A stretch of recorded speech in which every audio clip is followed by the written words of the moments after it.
Senator Whelan says this bill, it's his bill, would create jobs and help get people to the shore. Senator, good morning. Good morning, Don. How are you? Fine. I'm sure you are well aware of some of the problems that came up in the past with some of the salespeople that were selling these timeshares and the companies. I mean, my goodness, they were trying to sell bridges out the other side of Brigantine, some of them. Why did you come up with this? It may create jobs, but and evidently a lot of your fellow senators agree that it's an idea that time has come.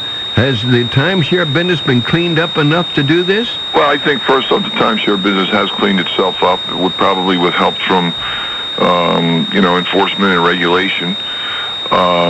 We don't see, I haven't heard recently or been aware of the kind of complaints that we saw back, frankly, when I was mayor. We got a lot of complaints on timeshare in the early 90s, but that has really abated.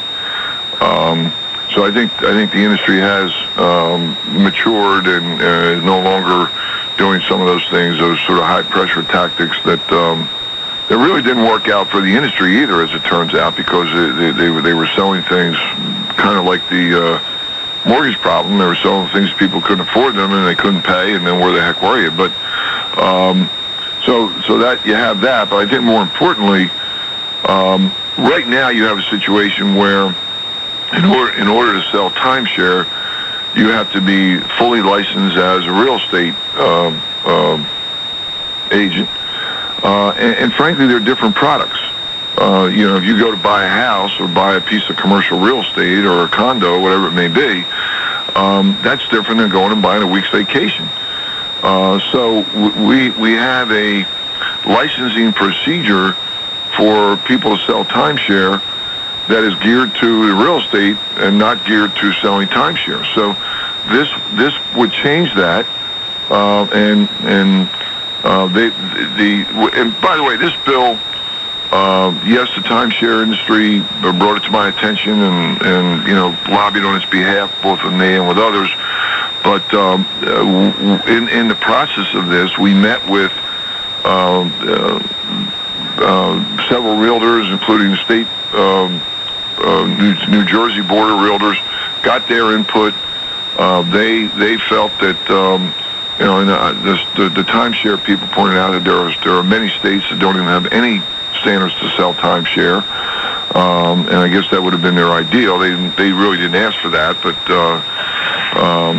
so as a result of the input from the Board of Realtors and discussions with other parties and so on, we have a bill that will require someone who's selling timeshare to take a course, pass an examination, and then they could go out and sell timeshare. But it would not be a course geared to the full real estate license, and would be an exam that would be geared to selling timeshares, not geared again to a full real estate. So frankly, it would probably be a little easier to get because it's a little easier product to sell.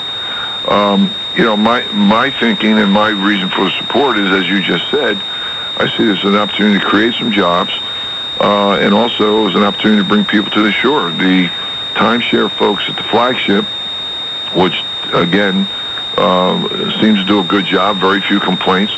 They're interested in expanding, and they're having a difficult time getting the sales force. And one of the reasons they're having a difficult time is that when a potential salesperson's here that they have to go and take a fairly lengthy course and pass a rigorous exam for real estate, they say, I'm not interested in selling real estate, and they pass. So that's the genesis, and as I say, the short version is, as you stated in the opening remarks, if this creates some jobs and helps bring some people to the Jersey Shore, everybody wins. Yeah. Well, I wonder how regular real estate agents, because they are selling real estate, aren't they? A regular agent who has to be better qualified and do more, has to get more education on this to get their license. I wonder how they feel about this. Well, as I say, I can't speak for every agent, obviously, or every broker. We did meet with the State Board of Realtors. We brought them in, and it was their input that said, look, you have to have some standards here, and As a result of that, we included in the bill the need for an exam that would be geared to timeshare, and taking a course to get you ready for the exam. That was a result of their input. Officially, and I don't want to speak for them, but the indication from them is that they're neutral on the bill. If the bill did not have the exam or did not have the requirements that it does have in terms of taking a course, they would have opposed the bill. But we sought them out and said, hey, look, we have this request from the people in the timeshare industry. What do you think? And we met with them and timeshare representatives and hammered out the bill that is before, will be hopefully before the Senate. It is a different product. I mean, you're in the real estate world, but you don't have any land. You don't have land. You're not going to have the title searches and the deed restrictions or deed requirements and so on and so forth. So it's a different product. It's a simpler product to sell. Basically, you're selling a week's vacation. Come to the Jersey Shore for a week, as opposed to buy a vacation home or buy a second home or buy a condo or buy a piece of ground or whatever it may be. So I think there's a recognition on the part of the realtors that it is a different product. What about this upfront fee? There seems to be some concern about that they are still in this state allowed to charge an upfront fee on a limited basis here. And the real estate agent from somebody who wants to sell their timeshare can ask him for an upfront fee. Well, let me make one other point in terms of real estate. A real estate agent, a licensed real estate agent, would still be able to sell timeshares if they choose to do that. But the licensed timeshare agent would not be able to sell real estate. Right. And again, that was something that the board of realtors that we spoke to, felt was appropriate, because you don't want people who have the ability now to go into the timeshare business as the real estate market softens. If it hopefully shows some signs of coming back, if they want to switch over or do both, they would still have that ability. In terms of the specific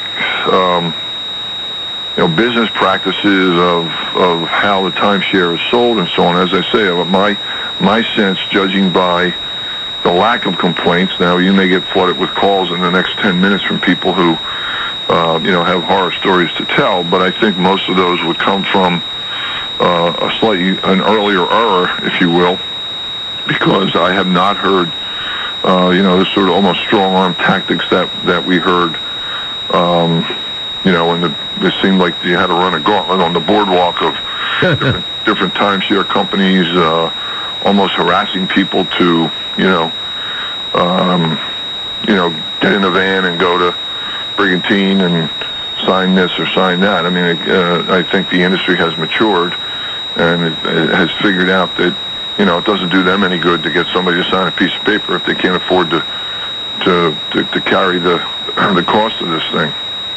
Well, it must have a lot of, you had a lot of support. In fact, it passed unanimously, right, in the Senate? In committee, yeah. In committee. We'll try to get it to the floor and try to get it to over to the Assembly and see if we can get it through so that, again, we can hopefully perhaps provide some jobs and some opportunities to,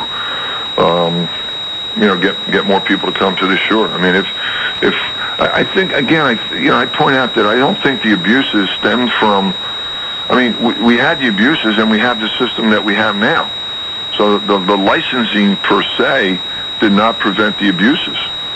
I think what has stopped it is some enforcement and some the maturation of the industry, realizing that it wasn't in their interest long term to sort of force these things down people's wallets who